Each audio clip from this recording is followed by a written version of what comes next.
Every week, your students ask you the same questions. What should I wear? How's my dress? Which shoes should I wear? Like, where did you get that dress? And what about this makeup? What about this hair? And every week, you answer these questions for free. You point them to a brand, you share your taste, your expertise, the years and years of experience in this field of what's kind of sideways to dancing, like the hair and makeup, the styling, the dress, etc. Years of knowing exactly what works on the floor. And then what happened? They go spend the money, but not from you.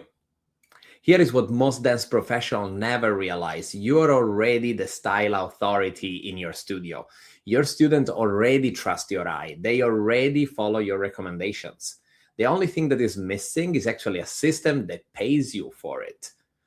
You don't need an inventory. You don't need investment. You don't need extra hours. You just need a system. So stay with me, because today in this episode of the show, I'm going to show you exactly how to turn what you are already doing for free into a real monetization system. When most dance professionals hear about passive income, what they think is, I need to create a course, or I need a big audience, or I need to do these videos online, or I need to learn the technology, I need to invest money. But that's just not true. The biggest mistake is this: like, people try to create income streams instead of identify the value that they already provide. So again, it's not the income first, is the value first. What are the things that you already do, that you're already valuable for, that your people already ask you for help? And then try to build a income stream on that value. And that's when it becomes quickly scalable, quickly monetizable, and natural and easy to apply, so that you don't feel like you're selling something that has nothing to do with your personality or with your brand. And by the way, if you're a professional ballroom dancer and you are thinking about adding some new income streams, maybe you've been thinking to do something outside dancing because you don't want just to trade your time for money, but you don't really know where to start. I leave here in the description a link that you can use to get a one-on-one free strategy call with me, where we can actually look into your situation and define where are the places that you are not leveraging enough. What are the values? What are the services, and potentially also the product that you are not implementing in your business? And by not doing that, it's costing you thousands and thousands of dollars. So book the call with me and let's see where you can immediately start getting more revenue from by just being the guide that you are already for your students. So the link is down in the description. Click there, get your call, and let's get doing it. Now, there is a shift that you have to do in your mind. The real question is not how do I make more money? The real question is, how can I help my people more? How can I help my people deeper? In business and in behavioral psychology, the value is always tied to what we call the perceived usefulness. And your perceived usefulness is very high because your own students already trust you. Your opinion is already extremely valuable to them. So you don't really need to sell anything. They come to you because they need your help. But again, what you don't have is a system that you can use to convert that people coming to you for help into a commission or some sort of monetization for your own business, for your revenue. You are already sitting on great opportunities. You just haven't worked to label them as income yet. So that's the thing. Now, let's say that you are a professional ballroom dancer and you do want to do something outside dancing. You do realize that you need to make some money detached from just your time at the studio dancing or teaching, but you don't really know where to start. So what would it be the very first thing to do? Very simple. You need to understand what's the natural extension of your current role. So what are the things that your students already need on top of your lessons, on top of your dance knowledge and your dance body to dance with you if you do pro-am or stuff like that? What are the things that your students already need, and they will need it no matter what? What are the things that they talk about between themselves, students, or with other teachers, or with the studio owner, or with anybody else in the community? What are the things that they already ask you about? How do I look? What should I wear? What should I do? How do you train? Blah, blah, blah. And what are the things that they already trust you for? So on top of trusting you for being a great teacher, do they trust you for something else? Do they maybe trust you for opinions on how they train, on how they practice, on how they eat, on how they drink, on how they prepare for a comp, on how they dress, on what product they use for their skin, or something like that? What are the things that they already trust you for? Think about it, and you'll see that there is a lot of opportunity there. Now, some of the easiest examples are the dresses, the shoes, the preparation for competition, the integration of supplements, the hydrations, the food, right? So their diets, their physical therapies, exercises, Pilates. There are so many examples, and in the ballroom community, we have a lot of people in our industry that have expertise beside dancing, and these teachers often they don't use this. Like me, for example, I am a chemist. Like I used to study chemistry at university. It was one of my biggest passion. I never pursued it until the end because dancing was my biggest passion and business was even a bigger passion. But chemistry was an important piece of my life. And eventually at some point, I realized that I really like to help people with their hydration. And in fact, the hydration is one of the strongest pillars of my business. Lately, I've been not having a lot of time to take care of that aspect much, but I love that. And I have a friend, for instance, he's a Latin teacher and he is a physical therapist. So he uses his physical therapy skills to help his people. This is amazing. And I'm sure that even if you don't have a specific skill outside dancing, you'd surely have built a sense of style, a sense of fashion, a sense of how your students should look, a sense of preparation, the way you prepare for a competition, mindset, psychology.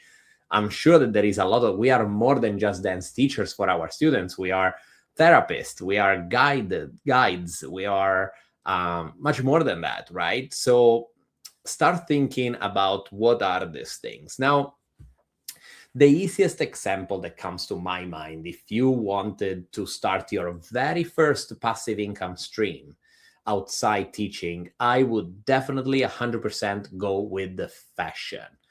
The fashion, I mean the ballroom dance gowns, right? So ballroom, Latin, rhythm, smooth.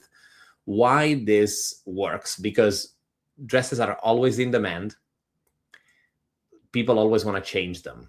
It's an emotional purchase because obviously it's related to beauty and to how you feel on the floor. It's a lot trust-based. Like a lot of students feel way more confident if the teacher allows and authorizes that purchase. And it's already part of your ecosystem in a way, because I'm sure every teacher at some point has a student coming to him or her and ask about what to wear, how to wear, and stuff like that. So it's very easy to start a fashion business within your dance business, because all you have to do is to say out loud and professionally that you are there to help them with the way they look. Remember that there is a psychology layer behind every decision-making processes. People don't just buy products, they buy certainty and they buy guidance. So your student don't just want more options, they want the right option. They want to feel that they are making the right purchase, because those dresses, another reason why I love this business, are expensive. We are not talking about cheap things to buy. They are expensive. So you have also, as a teacher, a responsibility, I would say, towards your student, because they might spend easily 5, 7, 8, 10K into stuff that are not so good. Now, let me also tell you a little story about how I started this fashion business, because it was during pandemic and we were on a competition with my students, and they just recently have bought some new dresses. So they definitely didn't need more dresses, but they asked me, hey, we have the afternoon off, Oreste, can you please come with us to browse a little bit of dresses? And I said, sure, why not? I had really nothing to do. My wife was at home, so there was really nothing that I could do in that moment. I was just waiting for the day after for the competition. I said, let's go. And I went there, and we started browsing dresses. So one student would go, put something on, she would come out, and we would start commenting, me and the other student, and then the other student would go, and we started this back and forth of dresses. Something amazing, because it was actually really exciting for me. I loved it. I was genuinely there to help them. They did this back and forward. We tried so many things. I share my opinion. And eventually, both of them ended up finding something that was very good for them. And they end up deciding buying. So they decided to buy. Actually, they spent I don't remember exactly, it was $23,000 or $25,000 of dresses. I think they bought 3 dresses, 2 one student and 1 the other student, $25,000 of dresses after 3 hours of working there. It was exciting, it was fun, but they definitely bought because of what they received from me in terms of support and opinion. Obviously, the dresses were good, so of course, the vendor was a very good vendor. The dresses were amazing, but there was a lot of value in those 3 hours that I spent with them. And that time was nice because, was good for me, because it was during pandemic, so obviously the income was not at the very best. And I thought, this is not so right. Like, I'm not happy with the fact that I've helped the student for so long and nothing came to me, right? I obviously I didn't mean this in a greedy way, but I thought that there was a value in what I did, and I definitely wanted to make sure that this value was somehow addressed at some point. So that was the time when I decided, okay, that's not going to happen again. So what I did, I went to the vendor guy. I thanked him very much for how he helped my student. And then I told him, hey, if this happens again next time, and I bring my students and we speak about your dresses and I assist them with purchasing, would you recognize me a commission? And he said, yeah, sure. And we agreed on a commission. And that's how my fashion business started. And that's how it started. Now we have a full company of custom-made dresses, and we also have a consignment store. I think in the last 60 days, we sold about 50 dresses, which is crazy. We are selling like crazy. So I'm very, very excited. From that simple thing, what it became with time, gradually, and investing only when we had already the capital to actually invest and expand the business, that is just unbelievable. Let me give you also an example, though, of someone else that have done this through my guidance. So my very dear friend, Melinda, that now she's a friend and a business partner, but in the beginning, she was a student, not a dance student, business student. She started exactly like most professionals. She was teaching, she was working hard, she was obviously trading time for income as a dance teacher. And just like all of us, her students, were asking constantly, like, what should I wear? What should I buy? And at some point, she realized something simple, that this wasn't just a question, it was actually a need. So instead of casually answering and randomly giving some help to her students, she started to organize it. She curated options, she started building their relationships, she used our system to monetize this help that she was giving to their student. And she, over time, that became a real income stream for her. In fact, on the very first time we started building this on her business, I think on the very first week, she sold over 10 dresses in 1 week. And she managed to have a commission of more than, I think what it's about $1,500, so $1,500 of commission, which in the very first week of launching that income stream, it was incredible. And I think that this is so powerful. All of us should do it, especially if we are independent and therefore we are not used to have other income streams. But even if you're a studio owner, you probably already do that. You probably already have a system that sells dresses to your clients in your studio. But again, if you don't have, definitely this is something I recommend that you should do. Now, what's good about the story of this client of mine is that she didn't create something new. She just organized something that already existed, and she started running it in a way that could produce income for her. Here is how you can do the exact same thing. So step number 1, identify the need. So ask yourself, what are my students already asking me about?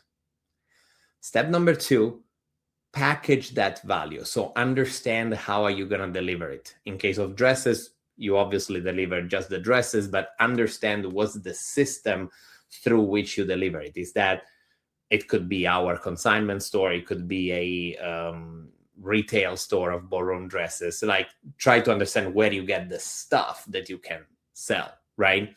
Make it clear and make it intentional. Step number 3, monetize that help.